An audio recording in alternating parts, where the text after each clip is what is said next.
সনাতন ধর্ম আর হিন্দু ধর্ম কি এক? যদি এক হয় তবে দুটি নাম কেন? আর যদি আলাদা হয় তবে আসল ধর্ম কোনটি? নমস্কার, আমাদের আজকের আলোচনায় আপনাকে স্বাগত। আমরা আজকে খুঁজে নেওয়ার চেষ্টা করব সনাতন ধর্ম ও হিন্দু ধর্মের মূল কি, পথ কি, রূপ কি এবং তাদের মধ্যে সম্পর্ক কি, আর এই দুটি ধর্মই কি একটাই ধর্ম? আসুন আমরা আজকে এই বিষয়ে একটু খোঁজ করি। আপনারা শেষ পর্যন্ত থাকুন, আশা করি আপনাদের ভালো লাগবে।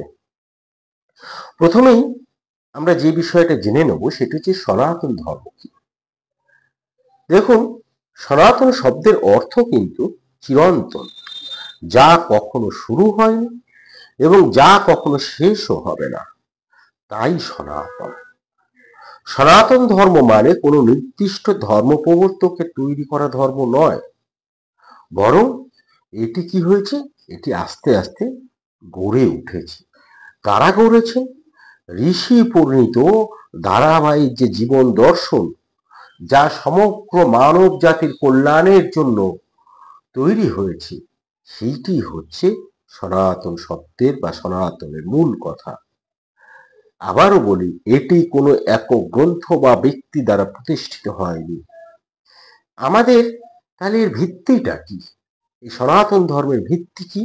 সনাতন ধর্মের ভিত্তি হচ্ছে আমাদের চারটে বেদ, ঋক, সাম, যজুর, অথর্ব।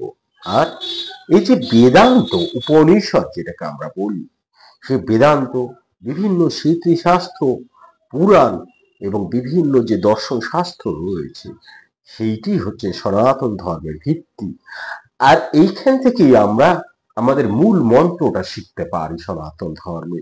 সেই মূল মন্ত্র কি? মূল মন্ত্র হচ্ছে সত্যমেব জয়তো, অর্থাৎ অহিংসা পরম ধর্ম, একং সদ বিপ্রা বহুদা বদন্তি। এবার এই হচ্ছে মূল মন্ত্র, ফলে আমাদের একটি মূল দর্শন তৈরি হয়। সেই দর্শনটা কি? সেই দর্শনটা হচ্ছে ধর্ম, অর্থ, কাম এবং মোক্ষ, এই চারটি পুরুষার্থই হচ্ছে আমাদের দর্শন, সনাতনের মূল দর্শন।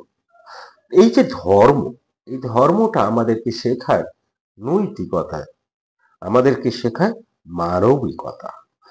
অর্থ, যা আসলে ধনকে উপার্জন করার যে নীতি, সেটাই হচ্ছে অর্থ। আর কাম, কাম বলতে কেবল রমণ নয়, কাম হচ্ছে আমাদের যে ইচ্ছা, সে ইচ্ছাকে সংযত সাধন করাই হচ্ছে কাম। আর মোক্ষ, মোক্ষ হচ্ছে আত্মমুক্তি। এই চার পুরুষার্থই হচ্ছে আমাদের মূল দর্শন এবং জীবনব্যাপী আত্ম উন্নয়ন ও বিশ্ব কল্যাণী এই সনাতন ধর্মের মূল লক্ষ্য।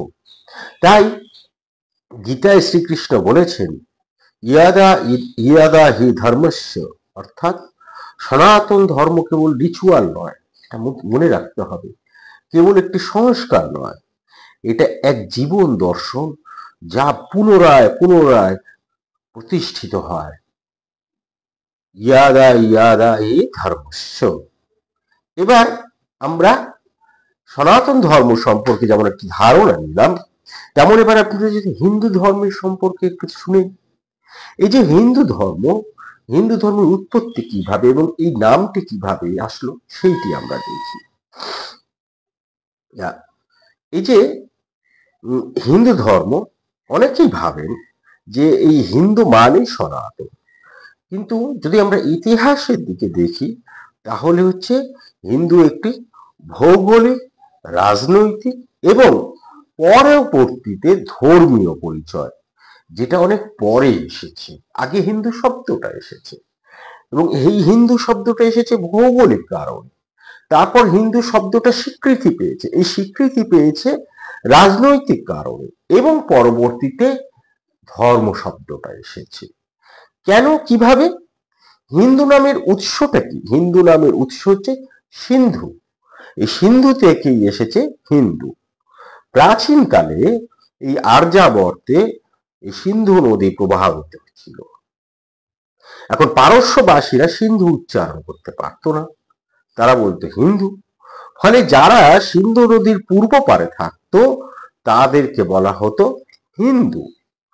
পারসিকরা বলতো, তারা সে সময় বলতো যে হিন্দুরা এমন এক জাতি যারা সিন্ধু নদীর এপারে বাস করে এবং যারা নানা রকম উপাসনা করে। কথাটা খেয়াল করবেন, সেই পারসিকরা বলতো যে এরা হিন্দু একটা জাতি যারা বিভিন্ন রকম উপাসনা করে। গ্রিক, আরব, আফগান পরবর্তী সময় যারা এসেছে তারাও এই ভারতবাসীকে হিন্দু বলেই ডাকতো।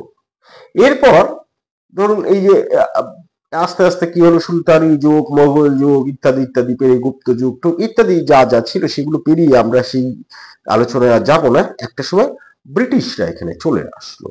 এবার এই ইংরেজরা, ইস্ট ইন্ডিয়া কোম্পানি এবং পরবর্তীকালে ব্রিটিশ সরকার যখন এখানে চলে আসলো, তখন তারা সমস্ত ভারতীয়দের বিশ্বাস, আচরণ ও জীবন চর্চাকে একটি সাধারণ শ্রেণীতে ফেললো এবং তার নাম দিল কি, হিন্দুইজম। মূলত ব্রিটিশরা কি করেছিল, একটি আইনি ও প্রশাসন শ্রেণীকরণ তৈরি করতে গিয়ে যারা সনাতন, যারা শৈব, বৈষ্ণব, স্মার্ত, তান্ত্রিক, যারা বেদান্ত চর্চা করেন, হ্যাঁ, সেই প্রভৃতি নানা সম্প্রদায়কে এক ছাতার নিচে নিয়ে আসলো এবং তাদেরকে হিন্দু বলল। তারপর থেকে আমরা হিন্দু ধর্ম বলতে ভারতীয়রা এই উপমহাদেশের মূল সাংস্কৃতিক ধারাকে বুঝি বা বোঝানো হতো সেই সময়। তাই লক্ষণীয়, সনাতন ধর্মের যেমন কোনো একক প্রবর্তক নেই, হিন্দু ধর্মেরও কোনো প্রবর্তক নেই।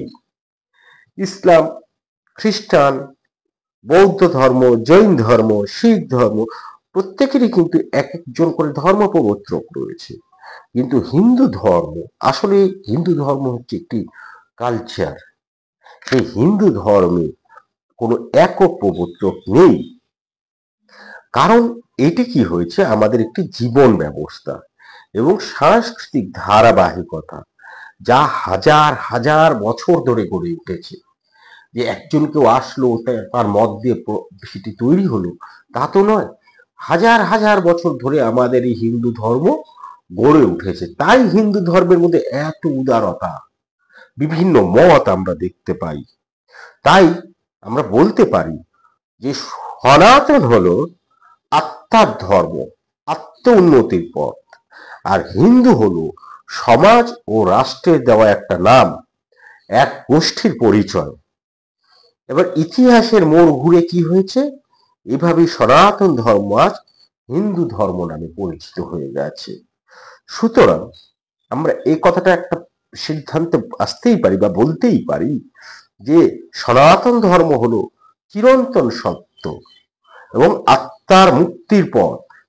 হিন্দু ধর্ম তাহলে কি, হিন্দু ধর্ম হলো সেই সনাতন সত্যকে বহন করে নিয়ে যান, সেই বহনকারী বহুমাত্রিক একটি সাংস্কৃতিক কাঠামো। যেমন যদি উদাহরণ দিয়ে বোঝাই যে নদী হলো মূল ধারাটি, এই নদীটা হচ্ছে সনাতন ধর্ম। আর নদীর যেমন বিভিন্ন শাখা থাকে, সেই হিন্দু ধর্ম হলো বিভিন্ন শাখা নদী, সে যা হিন্দু ধর্মের রীতি, সম্প্রদায়, আচরণ, একটি দর্শনের মূল, আরেকটি হচ্ছে তার বহিঃপ্রকাশ। তাহলে আমরা হচ্ছি ঠিক যতটা হিন্দু ততটাই সনাতন। আসলে একটা সময় এসে এই দুটোই মিলেমিশে গেছে। তা আমাদের এই যে আলোচনা আজকে এখানেই আমরা শেষ করছি। আপনি কি আমাদের এই যে আজকে যে আলোচনা, এই মতের সঙ্গে সহমত নাকি ভিন্ন মত পোষণ করেন? অবশ্যই জানান। আর ভালো লাগলে লাইক করুন, শেয়ার করুন, এবং অবশ্যই যদি আজকে আমাদের পর্বে আপনি নতুন হন এবং এখনো পর্যন্ত সাবস্ক্রাইব না করে থাকেন তাহলে সাবস্ক্রাইব করুন আমাদের চ্যানেলটিকে। ধন্যবাদ, নমস্কার।